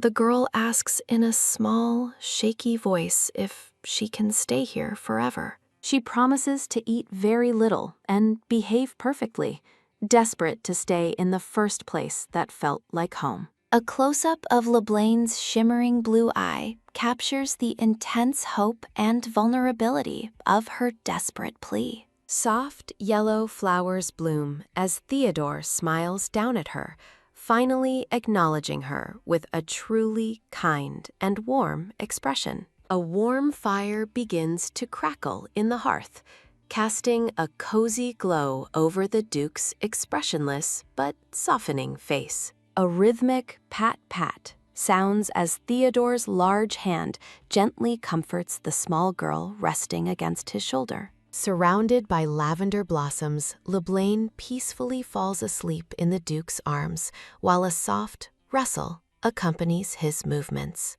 Holding a yellow sketchbook, LeBlanc cutely asks Leah to write something down for her, and the maid happily agrees. Fireworks and disco balls erupt as LeBlaine and the maids perform a dance of joy to celebrate her adoption. LeBlaine reflects on the doubled family's impressive power, noting how easily they crushed the priest's arm without any consequences. Laughing at the corrupt reality, the girl realizes the emperor was likely bribed into helping them with pure capital. Floating amongst bright yellow flowers, LeBlaine decides her plan is to grow up here for at least 5 years. She figures that by age 10, her adult mind will be easier to manage, and she can finally leave. While LeBlaine dreams of saving travel money, the maids gossip about the 2 young masters arriving at the castle. Spotting a shiny button, LeBlaine's eyes turn into large blue orbs as a sudden, sharp snap grabs her attention. The blonde-haired maid warns the toddler to be careful, fearing she might accidentally drop the precious, shiny object. Bathed in a flowery aura, LeBlaine begs for the button, while the smitten maids offer her their very hearts. The blonde maid refuses to give it up, worried the baby might swallow it, leaving LeBlaine to mourn her travel fund. A frantic tick-tick sounds as the maids work with terrifying intensity, their eyes glowing with a labor of love. With master-level focus, the blonde-haired maid meticulously sews a series of buttons together for their precious little lady.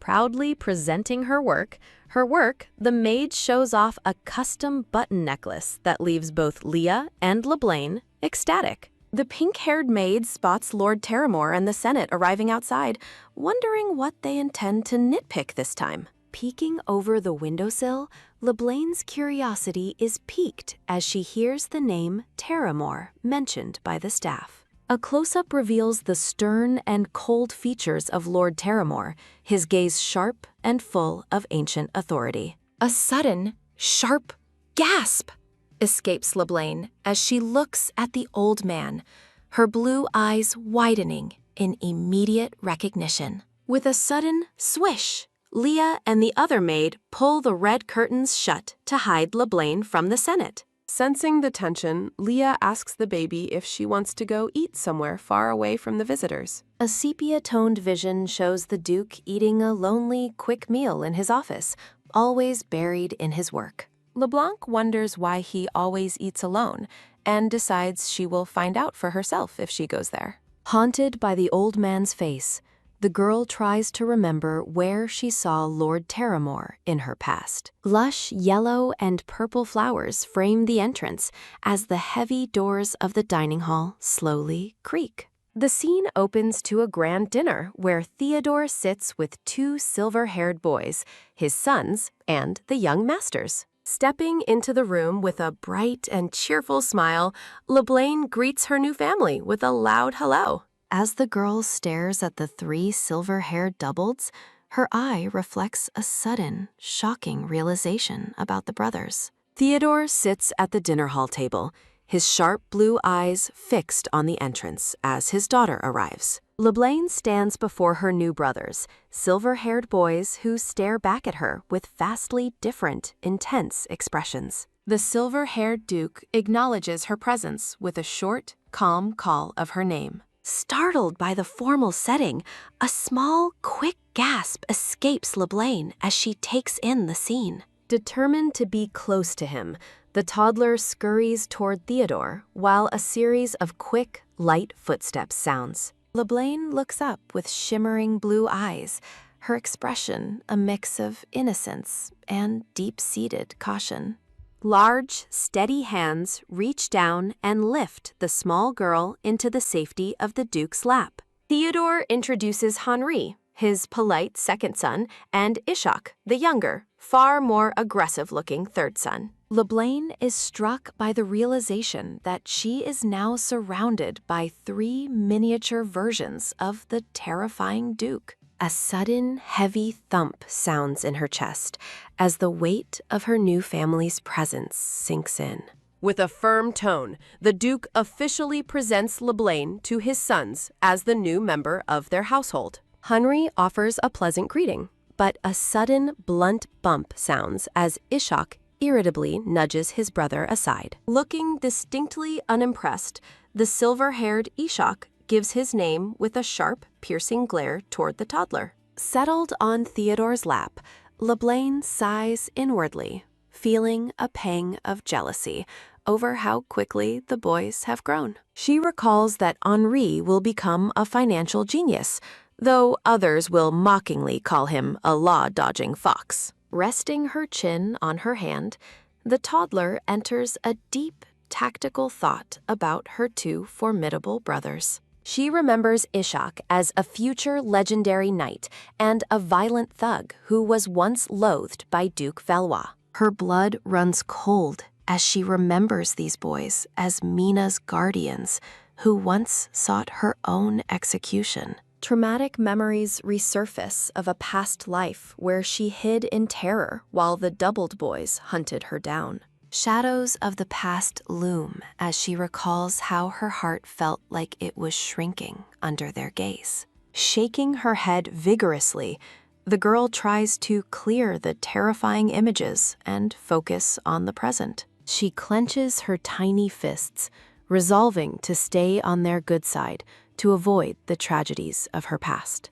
Bathed in a flowery aura, LeBlanc waves and puts on her most harmless, adorable smile to win them over. While Henri maintains a practiced, polite smile, Ishak's cold blue eyes remain fixed on her with intense suspicion. A sudden, heavy thump sounds as Ishak's glowing gaze pins her down, his expression hardening with unspoken hostility. Henry's calm expression shifts as a sharp, echoing chime sounds, revealing a chillingly cold intelligence behind his teal eyes. Comparing the two, LeBlanc realizes that while Ishak is aggressive, Henri is the one who feels truly dangerous. Looming over her with a menacing aura, Ishak barks a demand to know if she even knows how to eat. Bewildered by the strange question, LeBlanc offers a small, shaky confirmation while floating among confused question marks. A loud, startled yell sounds as Ishak screams about her being a rabbit, shocking the more composed Henri. While she finds Ishak's behavior idiotic, LeBlanc's attention shifts to Henri, who is focused on writing complex documents. Curiosity getting the better of her, the toddler peeks over the desk as a quick, rhythmic scratching sounds. LeBlanc's eyes widen in shock as she spots the advanced financial formulas and economic theories scrawled on the parchment. Noticing her gaze, Henry asks if she has a question, while she shyly admits she was just curious. Ishak accuses his brother of siphoning money, but Henri calmly explains the strategic purpose of a slush fund. Aghast, LeBlanc wonders how children so young can discuss such corrupt and complex topics with total nonchalance.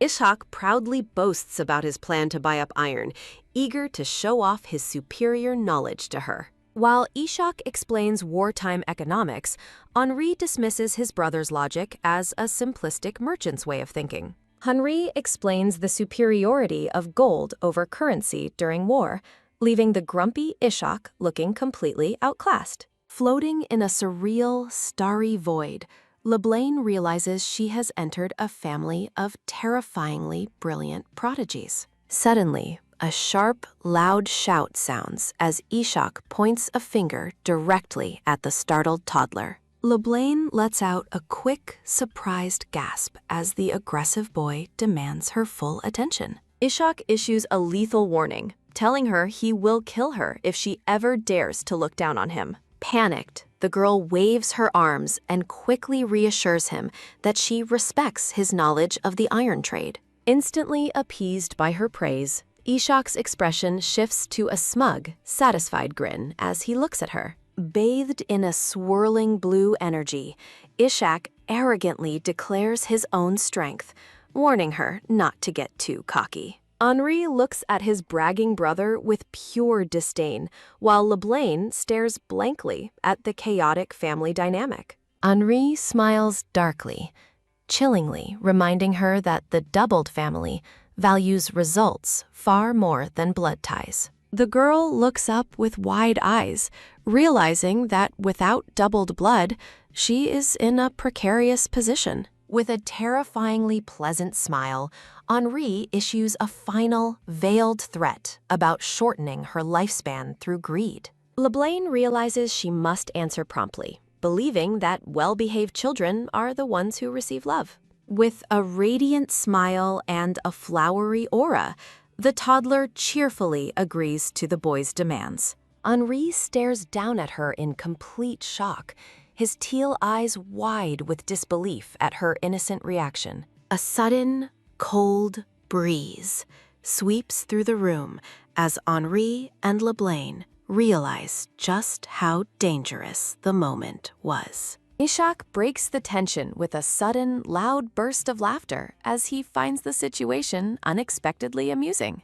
Henri watches her suspiciously, his inner thoughts churning as he questions the toddler's true nature and intentions. Surrounded by blooming roses, LeBlanc walks away happily, while Henri remains deeply unsettled by her presence. Henry's teal eyes glow with a sharp, vertical slit as he wonders if she is truly innocent or calculating. Recalling his brilliant older brother, Henry refuses to believe she is harmless simply because of her young age. The silver-haired boy reflects on his family's intellect, noting that even his idiot brother possesses a certain cleverness. Henri imagines a dark version of LeBlanc playing a strategic game, convinced she is far more cunning than she appears. He remains lost in thought, his expression hardening as he considers the hidden depth behind her childish facade. Henry recalls an official's frantic warning about the child of fate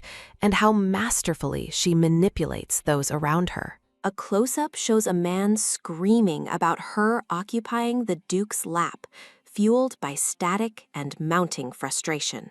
A series of heavy thud sounds as Ishak punches a door while Henri resolves to keep a close eye. Henri catches Ishak acting out and bluntly asks what he is doing, startling his aggressive brother. Ishak crossly denies that she is cute, while Henri observes that everyone has already fallen for her charms. Looking away with a faint blush, Henri inwardly admits the toddler has already managed to charm the entire household. A close-up reveals LeBlanc's shimmering blue eye and rosy cheek against a background of soft white flowers. Despite his skepticism, Henri finds her plump cheeks tempting to touch, even as he tries to maintain his distance. Floating among roses, Ishak's voice echoes his surprise that the toddler actually understood his talk about the iron trade. Henri remains steadfast, his glowing eye reflecting a firm resolve not to be swayed by her like the others. A loud boom sounds as Henri stands over LeBlanc in the grand hall, the atmosphere thick with tension. LeBlanc looks up at him with concern, wondering why his behavior toward her is so cold and forbidding. Sensing the heavy silence, the toddler decides she must do something to break the awkward tension between them. LeBlanc offers a small brown bag to Henri, who looks down in utter bewilderment at her sudden gesture. Henri issues a cold warning for her not to seek a status she doesn't deserve, his gaze full of authority. A quick tap sounds as Ishak approaches, prompting Henri to wonder what his impulsive brother is up to now. Henri is shocked to see LeBlanc offering the bag to Ishak, realizing his brother might be easily manipulated. A sudden splash of red appears as Henri reflects that using a weapon signifies immediate defeat for their family. A sharp pat sounds as LeBlanc reaches for a glowing object, determined to prove she can be truly terrifying. A loud ta-da sounds as Ishak gleefully holds up a loaf of bread, while Henri looks on in disbelief. LeBlanc is secretly outraged that the idiot is eating the bread all alone without offering to share any. She worries that her growing hunger will overwhelm her adult mind and cause her to attack the young master. A series of heavy thud sounds as she imagines being kicked out of the castle for assaulting Ishak. Shaking her head vigorously, the girl resolves to stay disciplined and not let her desire for bread win. Ishak smiles with a smug, cat-like grin, clearly enjoying his meal while the toddler watches him intently. A sudden rustle sounds as Ishak laughs and tells her she is being a good child for once. A soft sob sounds as LeBlaine looks at the bread with teary eyes, her resolve beginning to crumble. A quick nudge sounds as Ishak holds the loaf toward her, surprisingly asking if she actually wants some. With a huff, Ishak thrusts the bread at her, claiming he is only giving it to her because he is bored. A loud chomp sounds as LeBlaine bites into the bread, her eyes sparkling with pure, sugary delight. Dancing with joy, the girl celebrates the delicious taste of sugar, while hearts and flowers fill the air. Ishak sits beside her, watching her eat with a curious expression, noting how much she seems to enjoy it. A rhythmic chew-chew sounds as Ishak eats his own piece, making excuses for why he shared with her. A series of quick click-clack footsteps sound on the red carpet as someone approaches the two children. A sudden gasp sounds as Leah, the maid, discovers the young master and LeBlaine eating together in the hall. Leah chides the children, reminding them they were supposed to wait for the special snacks she had prepared. A loud zap sounds as LeBlaine instantly points at Ishak, cleverly passing the blame for the illicit snacking. A sharp swish sounds as Ishak turns bright red, stuttering as he admits he was the one who gave it to her. Leah forgives the toddler's secret snacking because she shared, much to LeBlaine's internal relief as she avoids trouble. Surrounded by floral patterns, Leah's voice carries the news that it is time for the young master's afternoon nap. Radiant with a warm smile, the maid holds LeBlaine amidst a shower of flower petals and bright morning light. Peeking out with sparkling blue eyes, the toddler projects an air of pure innocence as she watches her surroundings. A sudden, warm rush sounds as Henri turns beet red, his teal eyes widening in a moment of flustered shock. Turning away with a stubborn blush, Henri insists to himself that the girl isn't cute, as flowers bloom nearby. Tucking the girl in, Leah mentions the harmonious dinner, unaware of the tension that actually occurred between the children. The maid smiles blissfully, convinced that the young masters must have been charmed by the toddler's undeniable adorableness. A soft, cold wish sounds as the dejected LeBlaine realizes she cannot reveal the brothers' true, frightening natures. Determined to survive until her eventual defection, the small girl realizes she must actively court the brothers' favor. A firm, quick grip sounds as LeBlaine balls her fists, steeling her resolve to become an indispensable family member. Visualizing the scholarly Henri and the warrior Ishak, the girl decides that constant exposure will eventually melt their hearts. Framed by roses and a shattered glass effect, the toddler stands tall with a fierce determination to change her fate.